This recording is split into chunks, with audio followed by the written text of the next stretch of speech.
Despertó atontada, como le sucedía desde hacía varios meses. Al abrir los ojos, inclusive quién era y dónde estaba eran datos difíciles de saber. Luego de unos minutos, la realidad la golpeaba como un látigo y deseaba sumirse en el letargo de la inconsciencia otra vez. Desde hacía tiempo debía tomar pastillas para dormir, las cuales robó del botiquín de su madre. A esto atribuía las lagunas mentales, los largos ratos de desorientación e inclusive la amnesia que últimamente había tenido. Salió de la casa y comenzó a caminar hacia el muelle. Le gustaba mucho sentarse ahí completamente sola y tratar de olvidar eso que tanto la lastimaba, al grado de no permitirle respirar.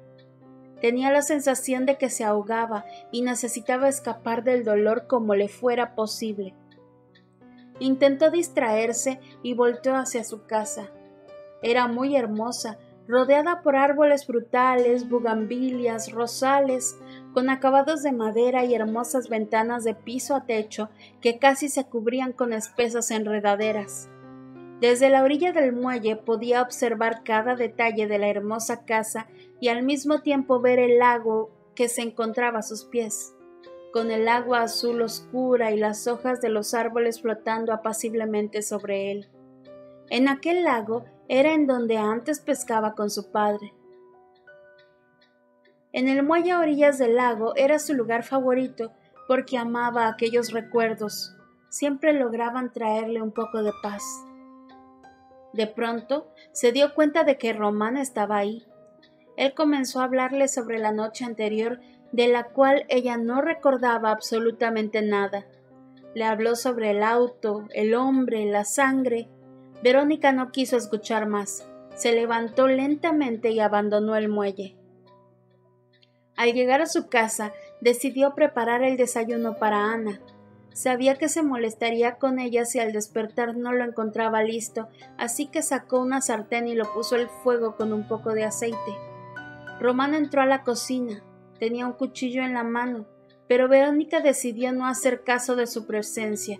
Se dirigió al refrigerador a sacar un par de huevos y un poco de tocino. Román clavó el cuchillo en la mesa.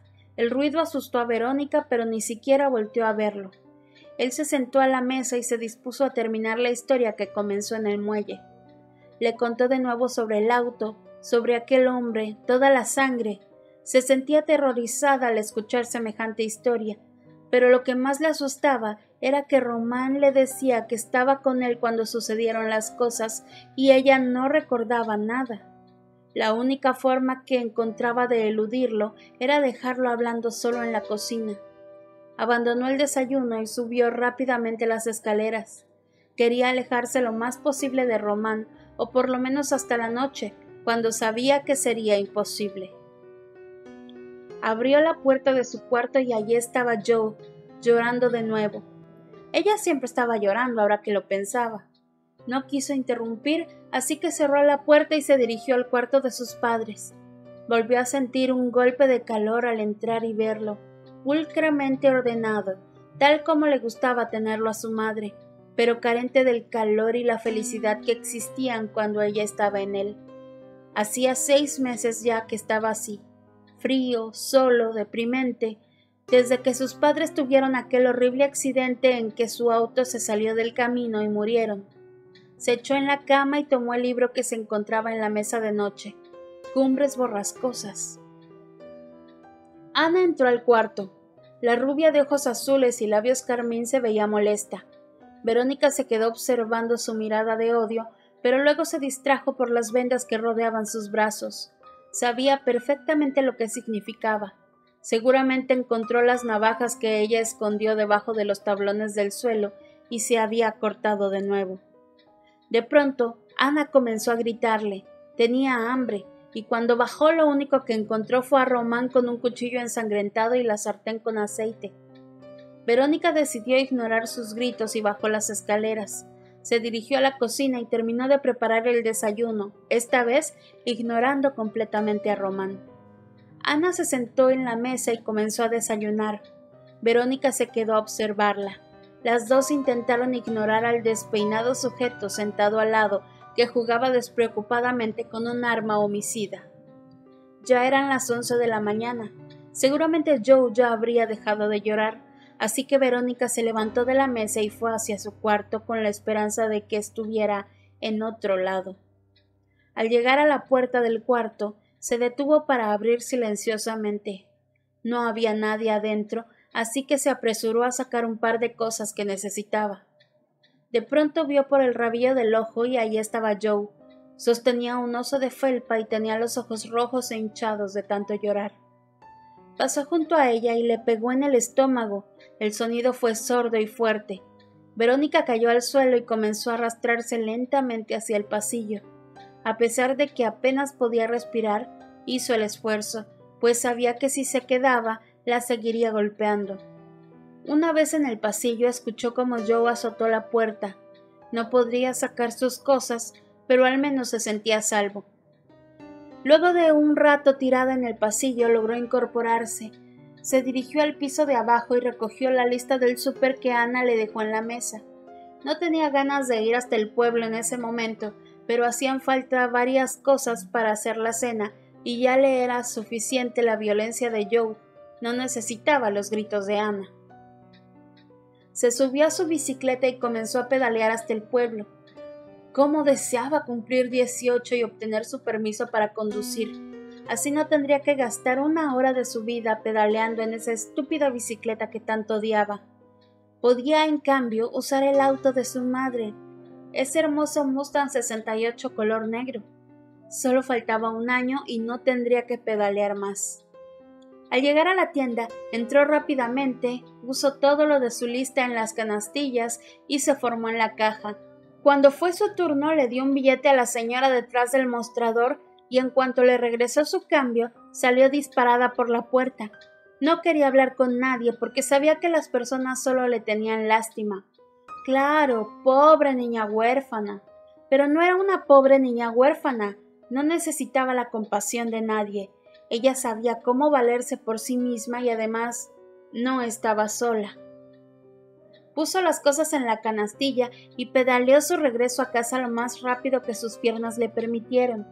Al llegar, el plato de Ana seguía en la mesa, pero no había señales ni de ella ni de Román.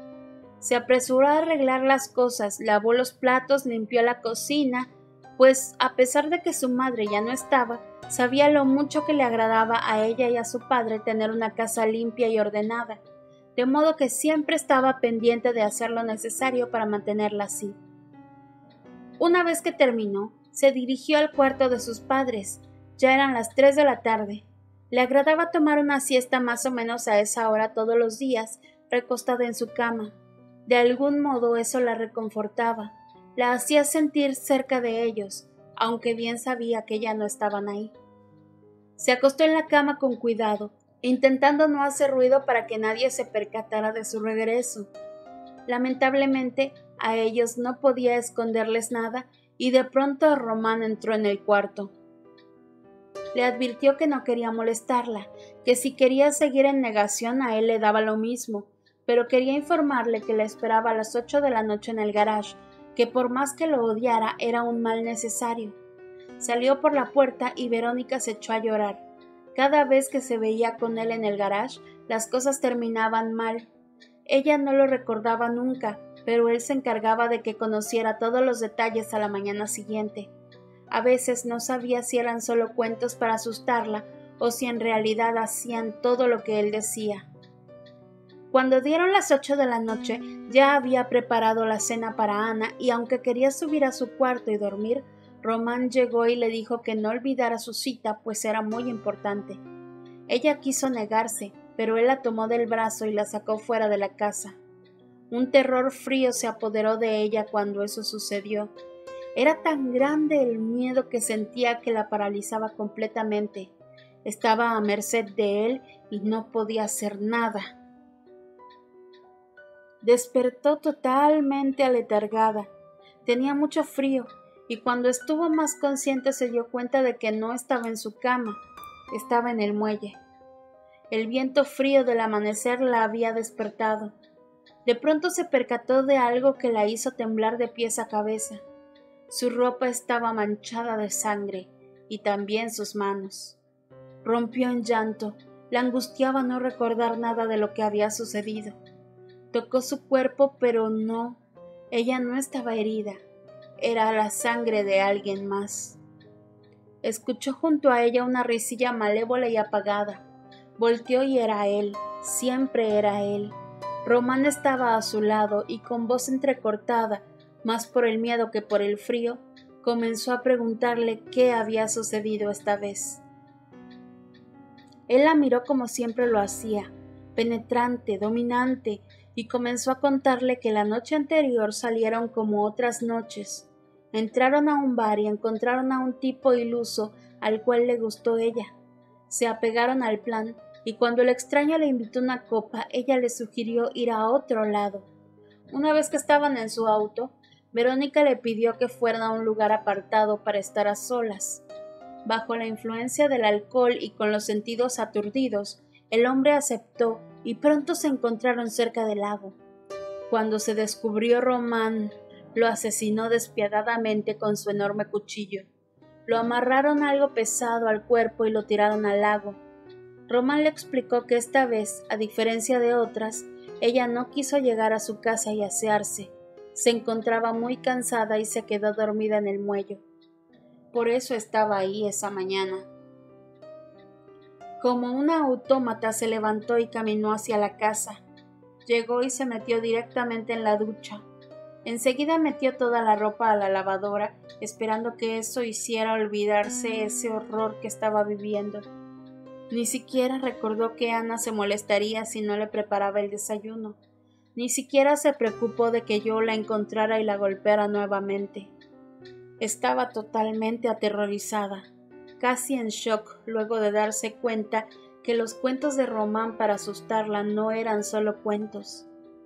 Entró sigilosamente a la cocina y allí estaba Ana, molesta porque tenía hambre. Rápidamente le preparó algo y subió a buscar a Joe. La encontró llorando sobre la cama de su madre. Se detuvo callada en el quicio de la puerta y pensó si esta sería su vida de ahora en adelante. Cumplir las exigencias de Ana, aguantar el llanto interminable y las agresiones de Joe, y lo peor de todo, lo más terrible de todo, seguir ayudando a Román a cometer esos terribles asesinatos. Algo tenía que hacer para cambiar esto, ¿pero qué? Decidió apartar de su mente esos desdichados pensamientos, al menos por un rato, y comenzó a leer su libro. Tenía que aceptar que Emily Bronte realmente lograba sacarla de su infierno, mostrándole el sufrimiento de alguien más. Leyendo este libro en particular, lograba perderse y recordar tiempos mejores. Su madre se lo había regalado un par de años atrás por su cumpleaños y no comenzó a leerlo sino hasta que ésta falleció. Hasta que esto significó algo. Verónica se quedó dormida luego de que leyó un par de hojas más. Al despertar, vio el reloj asustada. Eran las 7:05. Tenía poco tiempo antes de la hora en que se vería con Román. La funesta hora del día. Bajó las escaleras con rapidez y se puso a hacer la cena. De pronto Joe estaba detrás de ella. Su corazón se detuvo por un segundo y se quedó inmóvil frente al pedazo de carne en la sartén. Joe sacó un jugo del refrigerador y volvió a subir las escaleras, esta vez sin hacerle daño. Verónica no entendía por qué siempre estaba tan triste y enojada todo al mismo tiempo, pero prefería no preguntar. En esa casa las respuestas eran siempre más horribles y dolían mucho más que las incógnitas. Terminó de hacer la cena al cuarto para las 8. Respiró hondo y sonó la campana que Ana le dio para indicar que la cena estaba lista. Esta apareció de pronto en la cocina con sus labios pintados de color carmín. Se veía feliz de tener la comida a tiempo. Se sentó en la mesa y Verónica se sentó a su lado, nerviosa, pues ya eran casi las 8. Justo a las 8 bajó al garage y vio a Román recargado en el Mustang 68 de su madre. Pero eso quedó en segundo plano.